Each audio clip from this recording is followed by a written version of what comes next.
So over the past couple weeks, we've had the official start of the tournament season, and we've seen tons of amazing high-level Street Fighter action, like Yamaguchi with his Mai winning the largest Street Fighter tournament and fighting game tournament period ever over at EVO Japan. We had Kobayan winning DreamHack Atlanta with a dangerous score when he was down 0-2 multiple times in that top 8, bringing it all the way back to win that tournament. Then we had Combo Breaker 2026, the largest combo breaker of all time, with Xiaohai taking it with Mai again. But don't worry, there's a lot of Zangief action in between as well, but it's been an explosive start to the tournament season, and I've been observing these top players in these matches, and I've been noticing one distinct trend, one note to take away from their gameplay to learn and grow from, and that is these dudes be mashing. These top players, don't get it twisted, they are mashing. However, let me show you exactly what I mean by these players are mashing. We have an example here, Xiaohai on his run here to win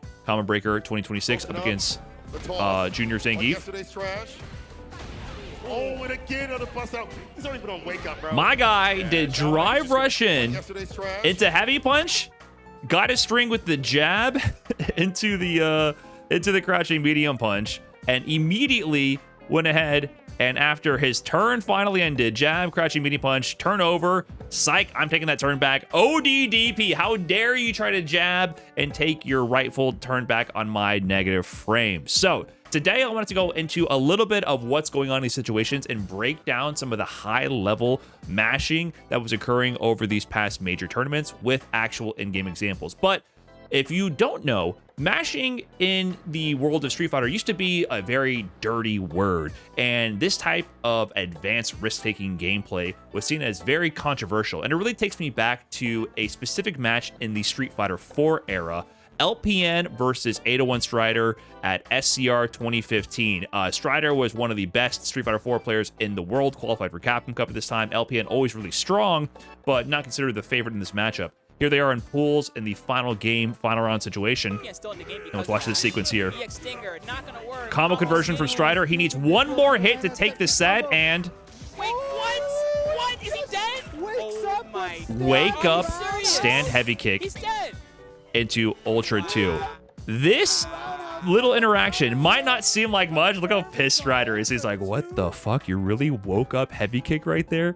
This interaction, it might not seem like much. This sparked weeks of discourse. This wake up stand heavy kick caused immediate chaos in the world of Street Fighter, and he had people debating, was this dumb or genius? And I'm here to make the argument that LPN was just ahead of the times, and we'll see a very similar example in Street Fighter 6 at one of these premier tournaments shown at the end of this video, so stay tuned for that example. But let's go ahead and break down exactly what we mean when we talk about mashing. So I'm over here at the FGC glossary, and you can go to that at glossary.info.net. They define mashing, or to mash, as the act of pressing a ton of buttons rapidly without any thought.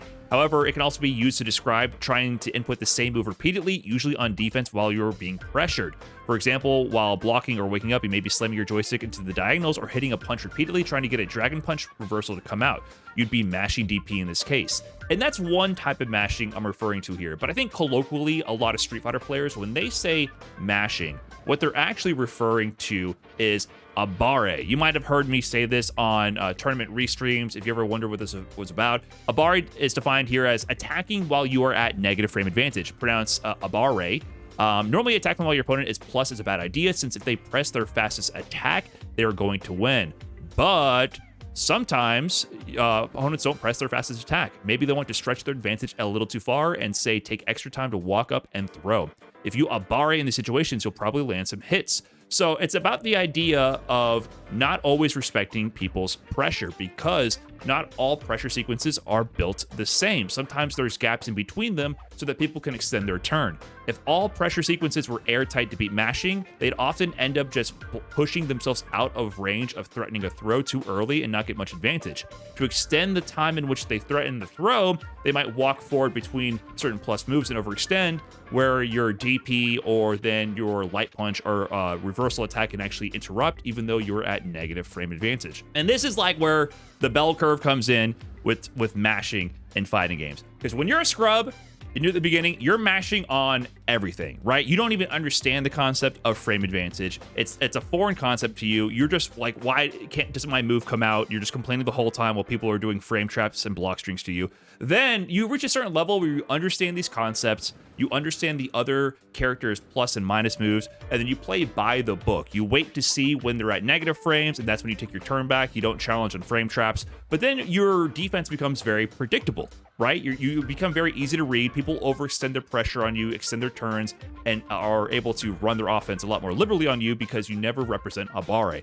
Then there's a high level again where you're just mashing, man. Like, you just know, like, hey, this shit ain't real, or I got some shit for you right here. You think you're gonna overextend your offense? Boom, hold this. And this goes both for Abare on defense and also how you structure your offense. And you have to tailor which side of this bell curve you're on based on your opponent. Like, if your opponent is on this level with their offense, you might need to be on this level with your defense, right? And vice versa.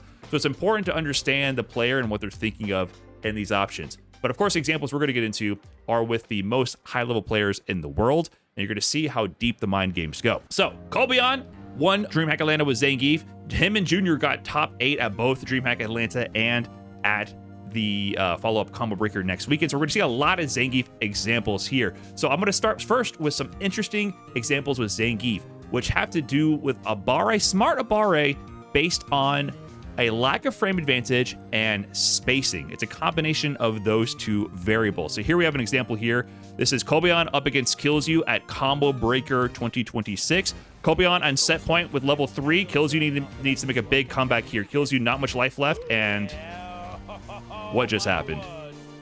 What just happened here? This, if you don't know, is a situation where Kills You very clearly has frame advantage. So here Kills You lands his grab, and he's going to go in and dash in for a basic strike throw mix here, and he can go for a throw loop, but it says he goes for the stand medium punch. Jury's stand medium punch is +2, right? So this is Jury's frame advantage in this situation. She can take her turn back and continue her offensive pressure. And it would be unwise for Colbion to usually press pretty much anything in this situation. But what does he do in return? A 5-frame non-invincible light SPD at -2 frames, which is very bizarre at first glance, but there's some high-level tech behind this situation here and some contextual awareness. Let's go to training mode and break this one down. Okay, so this is the situation here. Jury's basic throw loop. She can just dash up and throw again or dash up and do stand medium. Stand medium is +2, so she can take her turn back and do an extended string that can interrupt things like you pressing your immediate options, right? So if you go here and you try to press Wake Up Light Punch, you're going to get counter hit. And even on block, if you end up blocking this move and then you try to press after it, you can get counter hit, right?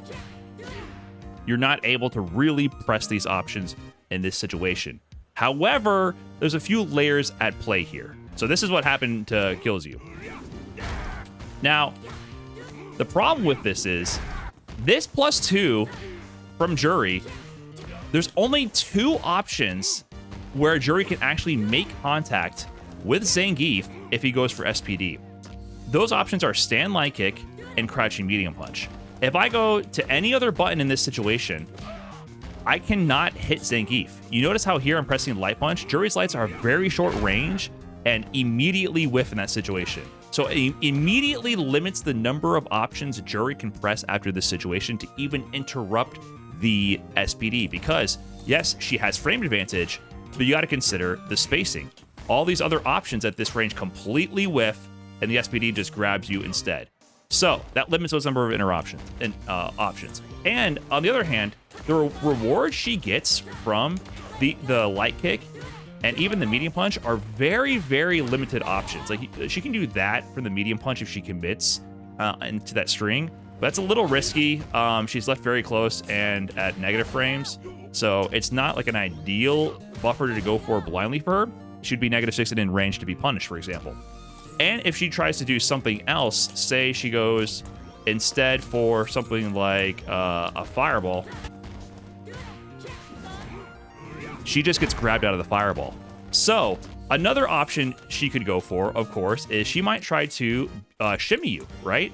She might try to go here, walk back, and get a big shimmy and start with that. But if you try to walk away to shimmy as well, after this situation, he grabs you out of the shimmy. It's actually brilliant because it beats every option except for her worst offensive strings against Zangief. And for that reason, the light SPD is amazing. But you might be wondering, why did he not just do CA in that situation? Why not CA? Well, CA definitely would have worked in that situation, and it also would have beat the two options that beat the sequence, which is stand light kick or the crouching medium. So it has two unique advantages. However, of course, the SPD just loses if they happen to jump, or if they happen to backdash, it loses as well. So what you have to imagine here is the concept of the risk reward in the situation. Hobion was up a game in a round. If he lost that round, the set would not be over. The only advantage to make it less risky is that it beats these two options, which are pretty shitty for Jury anyways. It beats going to the stand light kick, crouching medium punch. It loses the same to every other option that beats SPD. So if she goes for the backdash, it'll beat it. The jump, it'll beat it. All the other options that beat the level 3 also beat SPD. The reward is the same. The risk with the level 3 is that you burn the resource and you lose the round. And there's very little extra advantage to using CA in the situation compared to the light SPD. Yes, Zangief might be -2 in this situation, but turns out it beats a hell of a lot of options and forces Jury to back off on her offense if she wants to actually continue her offense, almost like a reversal super in that situation. Okay, we have another one from the Zangiefs here at Combo Breaker. This one is Junior versus Oil King and winners top 8. And this one was pretty interesting. Oil King trying to get some momentum here going. Drive rush overhead, and then he just gets SPD'd. What's going on here? Drive rush overhead is supposed to be plus. Why on earth would there be an SPD in this situation? If you slow it down here to observe what's going on, here is the drive rush overhead, and you can see Oil King here goes for a crouching medium kick before getting scooped right out of it. So let's go ahead and break down this interaction to explain why the SPD here, the light SPD, was actually brilliant as well. So to explain this one, you have to understand the frame advantage of drive rush overhead. Drive rush overhead is only +1, meaning if you want to interrupt people mashing their 4th frame, you're going to have to go for a light. It's really not that much frame advantage. So if you are point blank, for example, the light SPD is 5 frames. You can do your crouching light punch interrupt, of course. You can do crouching medium punch if you're fast enough. And you can even do stand light kick, right? Like your basic pressure options do beat SPD at that distance. Recent nerf 2, yes. All the overheads now are +1, so this makes the situation kind of universal. So let's back up a little bit though. Let's add some spacing because it's the frame advantage plus spacing that limits your options. Here becomes an issue because at a certain range, you're gonna find that you're gonna be left at distances where suddenly your lights don't connect. Right? Look at that. Lights do not connect here. But you know what's further range than most lights?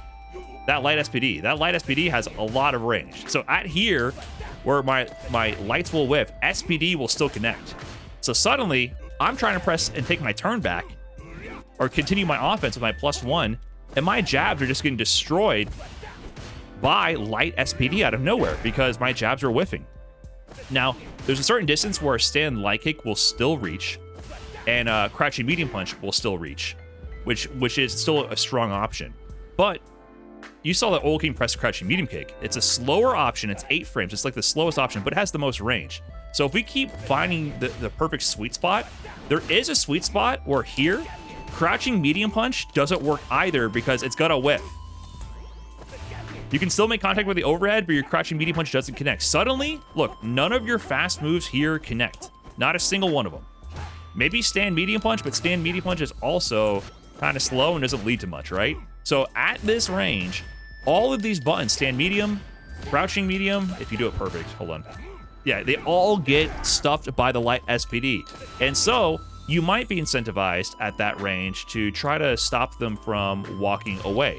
So you might go here and go crouching medium kick, because if they try to walk back, then you can clip them low and you can keep the pressure going. But crouching medium kick is so slow, and that just loses to light SPD. So literally the only thing you can do here after the drive rush overhead is something crazy like a ODDP, or maybe like a jump forward, or of course a backdash. But you have to give up your offensive turn because even though you're plus, you're at a crappy range to take your turn back versus Zangief, who has a 5-frame SPD that goes this far. So because of that, you really have to consider your options, and that's why these situations where Zangief players are at negative frame advantage but have slightly more range over the opponent's lights and mediums, they'll go for the light SPD. You can walk back as well. There's certain ranges, like maybe here, where the buttons will still whip and walk back will still get grabbed. So it really depends. It's really finicky, basically, is what I'm getting at. There's a certain sweet spot where walk back still gets grabbed by the SPD as well. So it's just a dangerous situation. Unless you get the point blank driver rush overhead where you can confidently take your turn back with lights, you might be putting yourself in a situation where you end up just getting scooped because all of your normal options just fail against Zangief. So it's actually a smart time to mash SPD when you're at negative frame advantage. So we've done enough Zangief for now. Let's talk about how you can mash and take advantage of having an invincible reversal. With flowchart Ken, all roads lead back to Shoryuken. But having an invincible reversal, of course, means the risk reward and the turn-taking patterns are always potentially able to be challenged because you have an invincible reversal that you can bust out at any time you think someone wants to take their turn back versus you, if you're willing to risk it, right? That's up to you if you're willing to risk it. And of course, Xiaohai, all weekend long on his psychotic run to win the Combo Breaker title, was doing the most insane reversals I have seen from any tournament victory period, right? So here he is in the corner against Fudo in top 8. This is the round 1, by the way. Drive rush, crouching light kick, back heavy kick into ODDP. This is round 1. You gotta chill. This is crazy. Back heavy kick from Mai is negative. It's -1 on block. So he went in with the idea, hey, I'm gonna establish this mind game early. I'm gonna go for my offensive string. If the drive rush, crouching light kick connected, he would be able to either combo into the back heavy kick or get a frame trap here. Once the back heavy kick is blocked, his turn is typically over, right? If you're playing by the book, middle IQ Street Fighter, his turn is done right here. And Fudo can go ahead and press his light punch and take his turn back. But Xiaohai is a psycho, and Fudo, of course, went for the jab, and he does ODDP because risk reward. If he gets challenged here by Fudo into the corner, Fudo can force a burnout. Fudo has 2 bars of super right here. He can do jab into OD blitz into level 2 and force Xiaohai to drive reversal and burn himself out. He can trade the super meter for that in the situation. So that's an out for Fudo here to burn out Xiaohai and make a comeback. And on top of that, Xiaohai is thinking here, this is a first to 3. I can establish the mind game early and maybe get you to stop taking your turn back later on. And later on, instead of doing DP here, I can mash my jab and keep my offense going. So he's playing with the length of the set, understanding the risk reward, the tendencies of the players, and establishes this conditioning early to keep Fudo on his toes and not knowing what's coming next. But it doesn't stop there. Versus Junior, this guy DP 10 billion times. It was psychotic. He just, every interaction he got in, that's heavy kick, -3. He goes for ODDP right there. And then, of course, that sets up the neutral situation where he can get the whip punish into level 1 and then take control of the set. So anytime he used my strong pokes that put him at negative frame advantage, he was likely to let the DP rip. So you can't confidently take your turn back on this guy. Here's another one. We saw this sequence earlier, right? The drive rush, heavy punch, crouching, stand jab, crouching medium punch, immediately into the ODDP, extending that string one more time. You can't get your turn back. And that's very powerful versus Zangief, who relies on, using those turns to mix in the strike throw mix. So he did a million DPs, wake up DPs on strings, which is normally kind of a scrubby thing to do, but he had the read and it worked. And what I like about this next example is it demonstrates the end goal of those types of interactions. We're going to show off Riddle Jr. versus Hinao in the winners finals. And I really like this round here. This was very, very interesting. So Junior just lands the level 3 and now resets it here. And he goes for the towards light kick. What do you think is going to happen? Chat, can I ask you here? Pop quiz. What happens next in this interaction? It's the final touch pretty much for both of these players. And now just did towards light kick. It's -3 on block. It's not punishable, but he's set up for a mix-up where Junior can go for lights into a combo. He can go for an SPD, and it'll beat every safe option. Even a regular grab will beat every safe option. Grab, and now ODDPs. Is he like Xiaohai? Well, Hanao presses crouching light kick into standing light punch. In the very first interaction where Hanao does a block towards light kick on Junior, when the next mix will kill him, he ends up immediately stealing the turn and mashing immediate crouching light kick stand jab, which is very, very interesting because he's taking advantage of the hesitation from Junior, who knows, hey, he put himself into a coin flip situation to lose the round. He might reversal DP and get close to killing me off that reversal DP. I should just respect it and maybe delay my offense and let it go. And Hanao goes, he's going to be scared of me doing a crazy ass DP here, and I'm going to press buttons. There's no previous information where we saw this in this set. This is the first time you see this type of final guess occur, and Hanao guesses correctly. Then it continues, right? You're going to see another towards light kick coming up right here. Now, what do you think happens after this towards light kick? Does anyone recall? We just established that Hanao is playing the mind game of baiting out and stealing turns. Backdash, same thing. He presses buttons, he steals a turn. This one is interesting because he jumps away and reads the SPD. Junior goes, I see your game, I'm just gonna go for it. And Hanao reads this option and jumps away from the SPD. And this is a very interesting situation because it sets up another mind game. Let me break this one down real quick. So if Zangief goes for the SPD here, it's pretty powerful because if I try to do anything else, of course, SPD is just going to beat me if I just stay there on the ground or try to do anything besides reversal DP, backdash, or jump away. He now chose jump away from the situation. He's going to jump back. So you might be thinking, okay, what can I punish with? At this distance, you can't get a punish really on the jump back. And you do the jump away because if they go for regular grab, they can anti-air with the lariat. It's just a safer option, but it gives you less reward if you guess correctly on the SPD.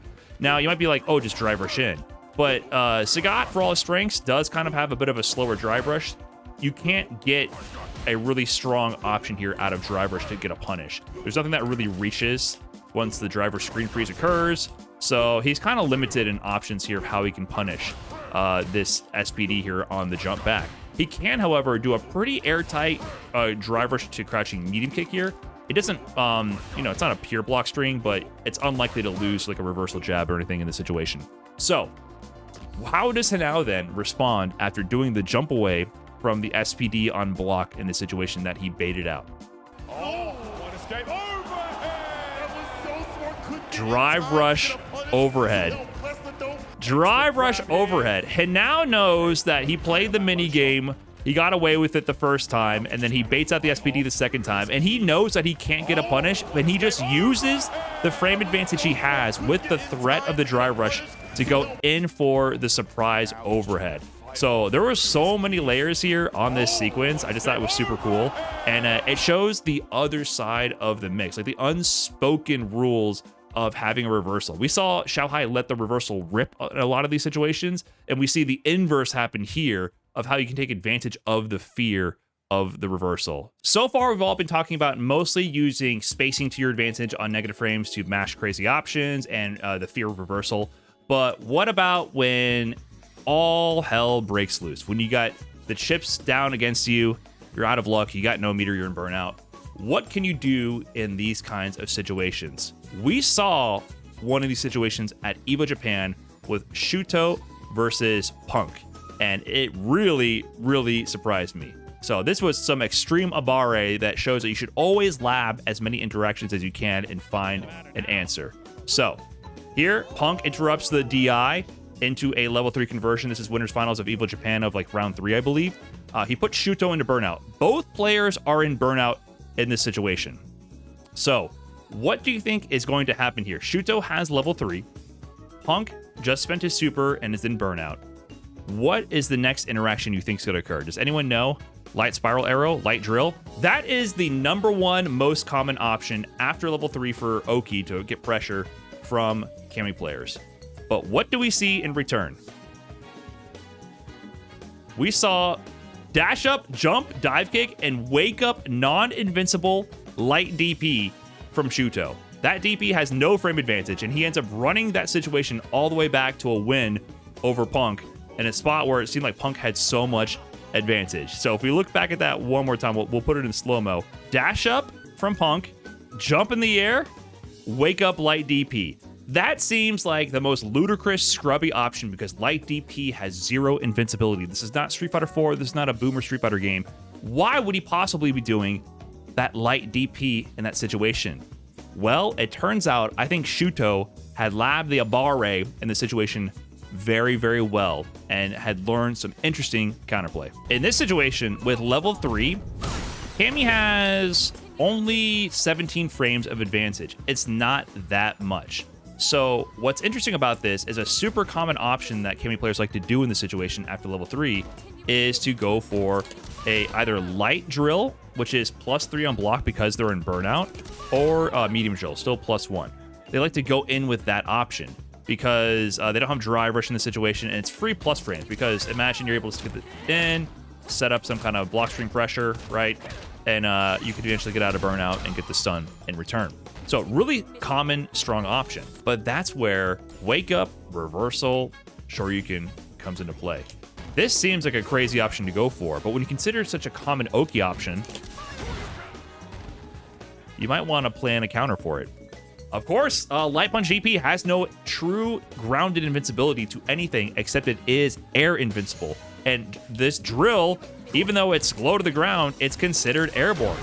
Pure punish counter on that situation, right? And it also beats the medium drill as well. Any drill you go for. And even another option you might go for as a Cammy here is like jump dive kick. If you delay this at the proper height with the heavy dive kick, you can hit the toes and be really plus. Turns out that this will beat that as well. It beats a lot of options. Now, what's interesting here is that Punk went for dash up into jump. But you see, dash is actually negative. So if I went to dash up and try to press a button, for example, the best I can do is trade with my 4 frame on the light punch. All my other buttons here, if I dash up and press anything, are going to flat out lose because they're too slow. The only thing I can do here after dash is maybe jump. No. Jump dive kick to go over a low. Like, it looked like Punk was maybe planning jump cross up or jump dive kick, right? It beats the jump. It beats almost every option. So there's literally no button you can press when you dash forward. The best you can do here is dash forward and block to bait out the reversal. So somehow the light DP almost becomes a valid true reversal in the situation that you have to dash up and block to punish. And you might be going, okay, why not just hit him meaty? It's not invincible. Like, just walk up and hit him. This is so hard to do. I sat here trying to figure this out. Because she's only +17, walking into range and getting a clean button on this light punch DP is actually so hard. The best thing you can do is do nothing. So basically, if you're in this situation like we saw with Shuto, where his back was against the wall and he was probably going to lose, he realizes, okay, my one way out of this situation, I have just been put into burnout. I have level 3, Punk doesn't. If I can get this hit, get the momentum going, I can win. So he actually does wait, and he sees that Punk dash forward. He doesn't do a real reversal light DP. He doesn't say reversal. He might have been waiting to react to movement to go for the light DP, but having this in mind means he can turn this bad situation around, and it forces Punk to only block. If Punk does any other offensive action, he loses. So this is an advanced Abare, advanced anti-Oki tech here, because it moves the risk reward heavily back into his favor in this way, because the reward here is potentially win. The risk is like I might get punished, basically, right? So it really goes to show that you should highly investigate common Oki situations, and if you're going to swing for the fences, swing for the fences. Waking up with a low forward, a jab, or whatever might yield you less reward in these situations when you're burnout, but this might give you the win. So go for the highest reward option in some situations where it makes sense, even if it's unorthodox like this. And with that, we come full circle to the modern version, I think, of the LPN Wake Up Heavy Kick on Strider. Because remember, this was like, really, people were like, wow, that was such a scrubby thing of LPN to do. How could he wake up with Heavy Kick in this moment? That's not what you do in pure, honest Street Fighter. Well, we have had a Street Fighter 6 version of this occur at EVO Japan as well, with Naun versus Blaz, and winners finals of like their pool in round 3, I believe, at EVO Japan. So Naun here playing Akuma is in the corner against Blaz, A round apiece, Blaz is at set point. Let's go ahead and see how this interaction plays out. So nice spacing trap from Blaz, big combo. He gets the level 3 into the corner. That's massive damage. He's going to be near victory at this point. He just needs to tap it in. Almost in burnout is Naoon. But what do we see here? Wake up heavy kick. Combo into the demon reset. Wake up heavy kick has returned. It works. He gets the demon reset. Now, Blaz is in burnout, has no super meter. He's going to get checkmated with a DI if he gets to the corner. Throw from Naoon. He drive rushes in towards heavy punch. Blaz eats it, and a comeback from Naoon in that game that seemed almost impossible to win. And yes, Naoon then goes on to win the next game to bring the set back and put Blaz into losers. That interaction we just saw here, where Naoon does wake up stand heavy kick, is the turnaround point, the linchpin in this set that helped him get the win. Wake up stand heavy kick from Akuma is incredibly slow, whiffs on crouchers, beats nothing. It's not invincible at all. So why would he go for this in this situation? Why? Let's break it down a little bit. Okay, so in this situation here, Ryu has landed his level 3. He's only plus 14. Just like Cammy, Ryu's regular level 3 does not get that much frame advantage.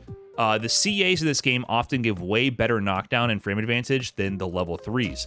So from this situation, it's actually kind of hard for the Ryu player to do something that actually beats buttons, right? If you dash in here, you're going to be negative. You can try to mix it up, but without drive rush, you're actually going to run into things like crouching medium punch. There's a lot of things that can interrupt you in this situation. So it's really hard to get in there and do an actual meaty. And it's really hard to walk up and hit them as well. It's pretty difficult. You can potentially get spacing traps, but you don't have a lot of options to get in there and immediately hit them, which cannot be challenged by certain button timings. So you can also try to do something more like a meaty fireball, for example. This is one option he has that is pretty good at being a meaty. If they do a wake up button in this situation, the heavy punch fireball will go ahead and counter hit them. And it's pretty good. And considering Naoon's drive gauge in that situation, it seems like a pretty strong option, because if he blocked the fireball and didn't do a button, he would be very close to be going into burnout. With the drive gauge situation in the actual game, he might have gone into burnout blocking the fireball or missing the perfect parry, right? So meaty fireball seems like Ryu's safest, strongest option there for Oki. However, it does, of course, have counterplay, because meaty fireball, as safe as it is, it's predictable, and it loses to wake up level 3. So you might not want to go with the guaranteed checkmate situation there, because wake up level 3 will actually beat that clean. And even worse for you, they have CA. They can straight up wake up demon through your fireball. So yeah, level 2 will beat it as well. So Akuma has a lot of super options to beat the autopilot safe option that you might want to go there just to pin him down and keep recovering out of burnout and to drive gauge ship damage. So another common option instead would be to do something like maybe a walk-up solar plexus to outspace them, or of course like a classic walk-up heavy punch into Hashogeki to get the party started. Those are great options because you can delay your button press. I pressed heavy punch there going for it, but because I delayed my press, I bait wake up reversal super. I'm not at risk of running into that. I can delay my offense. It's not going to come out, and then block and punch to get the kill. And this hesitation on your offense to bait out reversals, because during the reversal flash, if that's when you press your button, they do not occur. You're able to block still. I pressed heavy punch, but I'm still able to block and do the punish after the fact. The reversal super flash saves me, and it prevents my input from coming out. That idea of delaying your offense is precisely where the idea to do a slow, giant, heavy attack comes from. Because if I walk up to do delay heavy punch to beat the reversal level 3 option, I will walk face first into a wake up stand heavy. The wheel of options have come full circle. You try to delay your offense to beat the scrubby wake up level 3. Well, here, instead, I know you're smart. I'm going to do wake up heavy kick instead. If you don't delay your offense, then you'll beat it clean, but then you would lose to the level 3. So Naoon here understands that with Ryu's Oki, it's pretty poor after the level 3, And the only way he can safely pressure and beat reversals is to do a delay button. That delay button is liable to lose to a really high reward option stand heavy kick. And that's the brilliance of the LPN wake up stand heavy kick back in the Street Fighter 4 days versus 801 Strider to convert to Ultra. And that's the brilliance of Naoon's option here. LPN did wake up stand heavy kick. The only way he was going to win this set is if he got a big combo into Ultra 2. He was already down and out. Might as well, on your Abare, swing for the fences and make the most of it. If he woke up jab and got the hit, he wouldn't win. And he would still die if he did a meaty. So why not go for the big wake up option that if it hits, you win. And if you lose to the same things. Same thing here with Naoon going for the wake up heavy kick. If he woke up with a button and Blas went for a meaty, if he did wake up jab, the faster, safer option, he would still lose. And if it hit, he wouldn't be able to convert into the momentum to kill. So with his back to the fences here, Naoon decided to go for the biggest reward option possible with a similar amount of risk. But the reward leads him to a position where he can go for the CA mix up as well and turn that into an actual win. So with that said, that is how you actually mash like the pros. You need to weigh the risk reward and understand how to maximize that reward. It might seem scrubby at first glance, but knowing the situations, you can mitigate the risk reward to such a factor where you don't actually end up throwing matches going for a small reward, and you end up maximizing the big reward to close out more games. And that's all I got for this video. Let me know if you learned something in the comments. I feel like there was a lot of interesting interactions over these past few tournaments, and I enjoyed breaking them down. So hopefully you did as well. And I'll catch you in the next one. Peace.